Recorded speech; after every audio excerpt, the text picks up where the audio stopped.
Nah, teman-teman, di video sebelumnya kita udah bahas tentang laporan laba rugi atau income statement ya. Nah, sekarang kita akan bahas, kita lanjut mengenai cash flow statement ya atau laporan arus kas. Nah, teman-teman, apa aja sih sebenarnya isi dari cash flow statement ya atau laporan arus kas? Ada 3 bagian penting dalam laporan arus kas ya atau cash flow statement. Nah, yang pertama yaitu ada namanya arus kas dari aktivitas operasional atau cash flow from operating activities. Cash flow ini mencatat tentang aktivitas ya keluar masuk dari uang ya yang langsung berasal dari aktivitas inti ya, alias ini dari aktivitas bisnis di perusahaan itu sendiri ya. Misalkan kalau contoh video sebelumnya kita pakai jualan bakso, berarti alias ini yang langsung ya terkait dengan bisnis jualan bakso. Kalau ada aktivitas misalkan jualan aset misalkan atau jualan gerobak, itu gerobaknya dijual, ini nggak masuk di sini ya. Itu sama aja kan dapat uang, tetapi ini nggak masuk dalam ini aktivitas operasional.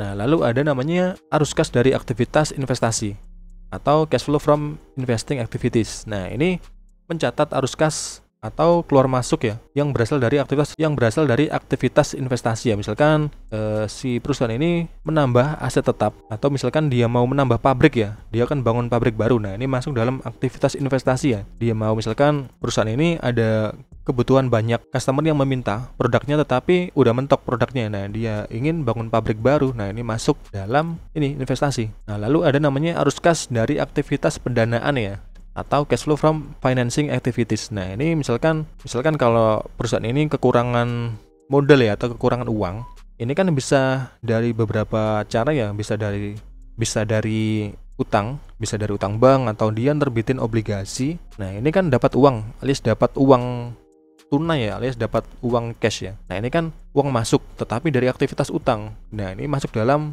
financing di sini ya. Atau kalau si perusahaan ini mau membayar utangnya udah jatuh tempo. Nah, ini kan uangnya keluar. Nah, ini masuk juga di dalam aktivitas pendanaan atau financing ya. Nah, yang penting dari cash flow statement ini adalah free cash flow-nya positif ya. Berarti uang cash-nya itu bertambah ya. Nah, itu adalah uang yang sesungguhnya ya, yang dipegang atau yang didapatkan oleh si perusahaan. Karena kan bisa jadi perusahaan ini dapat uang banyak, labanya gede, tetapi piutangnya itu gede. Misalkan contoh tadi ya, yang restoran bakso tadi, ini banyak orang yang beli, yang masuk ke restoran, tetapi banyak orang yang ngutang ya. Nah, ini kan nggak bagus juga ya. Dalam pencatatan ini labanya gede, omsetnya besar, tetapi banyak yang ngutang ya. Ini kan pegang cashnya itu dikit ya, ini nggak bagus juga. Kita harus cek juga. Nah, ini contoh cash flow statement dari contoh yang kemarin ya, PT Telkom ya. Nah, seperti ini. Kayak tadi ada namanya aktivitas arus kas yang dari kegiatan operasi, ada yang dari kegiatan investasi, ada dari kegiatan pendanaan. Nah, kita coba bedah satu persatu ya. Nah, yang pertama, operating cash flow from operating activities. Ini alias arus kas yang didapat langsung dari kegiatan operasi bisnis si Telkom ini ya. Nah, yang pertama ini ada penerimaan kas dari pelanggan dan operator lain ya, senilai 148,4 triliun ya, ini omsetnya. Tetapi yang udah diterima ya, yang cashnya ini udah masuk ya. Nah, lalu ada dari penerimaan pendapatan bunga ya, misalkan itu di kemarin kan ada namanya kas dan setara kas ya, misalkan itu kasnya itu didepositokan, itu kan ada bunga. Nah, bunga ini dicatat di sini ya. Ada beban restitusi, ada pembayaran kas kepada karyawan, alias ini bisa jadi gaji ya. Gaji ini kan keluar. Nah, di sini kan minus ya, dalam kurung, berarti ini kan minus, berarti uangnya keluar. Kalau yang seperti ini berarti uang masuk, yang ini uang keluar. Uang masuk berapa dikurangi dengan semua uang yang keluar.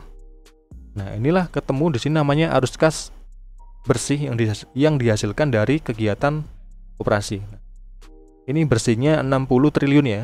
Nah, kita juga bisa bandingkan dengan tahun sebelumnya, tahun 2022. Performanya gimana? Nah, ternyata di sini dari kegiatan operasi, cash flow-nya ini turun ya, dari tahun sebelumnya itu 73,3 triliun, di tahun 23 ini turun menjadi 60,5 triliun.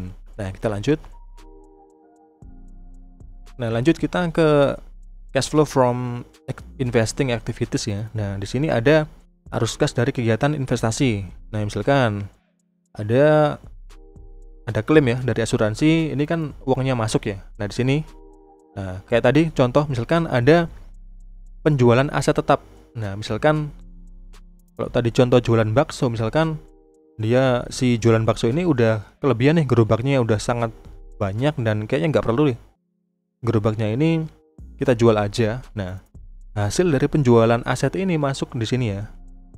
Nah, ini contoh Telkom, di sini 100 miliar ya. Nah, lanjut ada penerimaan dividen, ada pembelian aset tetap. Nah, tadi kan penjualan. Nah, di sini yaitu pembelian aset tetap. Pembelian aset tetap di sini muncul ya.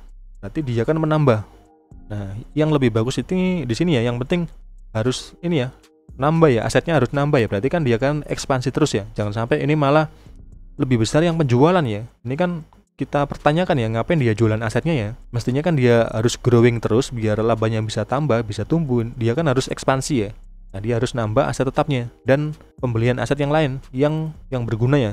Nah, lalu ada penambahan investasi jangka panjang, lalu penempatan pada aset keuangan. Nah, semua itu di total ya, ketemulah di sini arus kas bersih yang digunakan untuk kegiatan investasi. Nah, di sini ketemu angkanya minus 36,9 triliun ya. Nah, apakah minus ini bagus? Khusus untuk kegiatan investasi ini minus malah lebih bagus ya. Kenapa? Karena berarti si perusahaan ini ekspansi ya. Dia menambah misalkan pabrik baru, otomatis dia kan keluar uang banyak. Nah, di sini biasanya itu minus.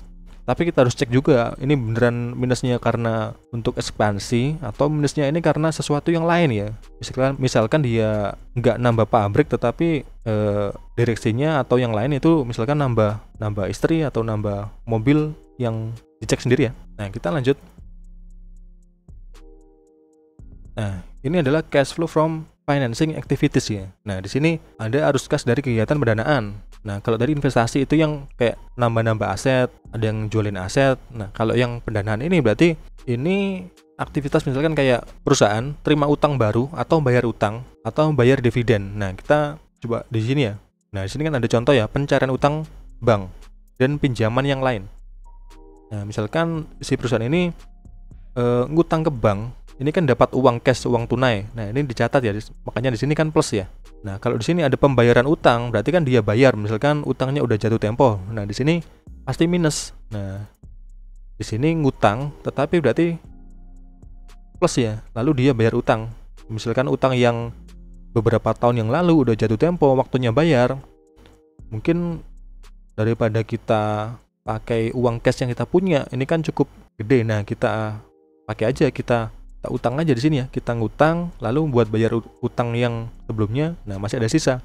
Nah, ini namanya mungkin teman-teman pernah dengar namanya restrukturisasi utang ya di sini ya. Nah, lalu ada namanya juga pembayaran dividen. Misalkan, nah dalam kasus ini contohnya kan Telkom ya. Nah, Telkom ini setiap tahun dia itu rutin bagi dividen. Nah, dividen ini kan uangnya keluar ke para investor. Nah, ini dicatat ya di sini ya. Atau dia juga bisa beli sahamnya sendiri atau beli saham entitas anaknya ya dari sini ya. Nah, baru di total ketemulah arus kas bersih yang digunakan untuk kegiatan pendanaan. Nah, ini totalnya minus 26,5 triliun ya. Nah, apakah ini bagus? Minus. Ini termasuk bagus juga karena apa? Berarti di sini si perusahaan ini lebih banyak untuk ini ya, lunasin utangnya ya daripada dia ngutang. Nah, kalau misalkan utangnya di sini 100 triliun ngutang, berarti otomatis di sini kan mungkin positif di sini ya. Nah, berarti kan utangnya tambah banyak ya. Nah, ini harus kita cek lagi ya. Bisa juga ini baik, bisa juga ini jadi buruk ya. Nah, kita bisa bandingkan dengan tahun sebelumnya. Nah, yang terakhir yang penting ya, namanya net cash ya, atau kayak tadi kan free cash flow-nya ya. Nah, dari semua itu di total baru ada namanya penurunan bersih kas dan setara kas. Nah, di tahun ini, di tahun 23 ini, apakah Telkom ini cash-nya itu naik atau turun? Nah, di sini ya, di sini ada dalam kurung, berarti ini turun sekitar 2,8 triliun. Nah, sehingga di sini tadi kan kas dan setara kas pada awal tahun 31 menjadi 29. Nah, selisihnya ini kan, nah di sini ya selisihnya. Nah, sehingga di sini kas dan setara kas pada akhir tahun ini 29 triliun. Nah, nilai ini mungkin teman-teman ada yang notice ya, ini sama dengan bagian yang mana? Nah, mungkin di video kemarin teman-teman udah nyimak pada balance sheet, pada video laporan posisi keuangan. Nah, ini sama dengan, ada yang tahu teman-teman? Nah, ini sama dengan kas dan setara kas ya pada aset ya. Nah, kita coba back bentar ke materi yang sebelumnya. Ini dicatat ya 29 triliun. Nah, kita coba cek.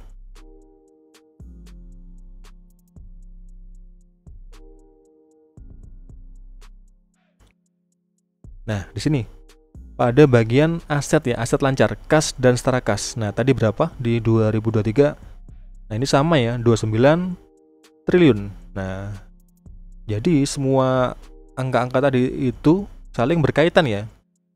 Nah, jadi dia kan dapat cash tadi totalnya masih sisa 29 triliun. Nah, ini masuk dalam aset lancar.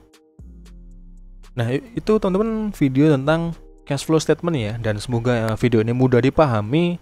Dan next video mungkin kita akan bahas video mengenai analisa fundamental tentang kuantitatif investing yang lain ya. Misalkan ini masih ada lagi, mungkin next video kita bahas mengenai catatan atas laporan keuangan ya. Ini penting juga untuk teman-teman pahami ya. Dalam angka-angka tadi itu kan masih sangat general ya, masih dari apa breakdownnya dari berbagai macam angka tadi. Nah, next video kita akan bahas di laporan catatan keuangan ya. Nah, semoga video ini bermanfaat. Sampai jumpa dan terima kasih.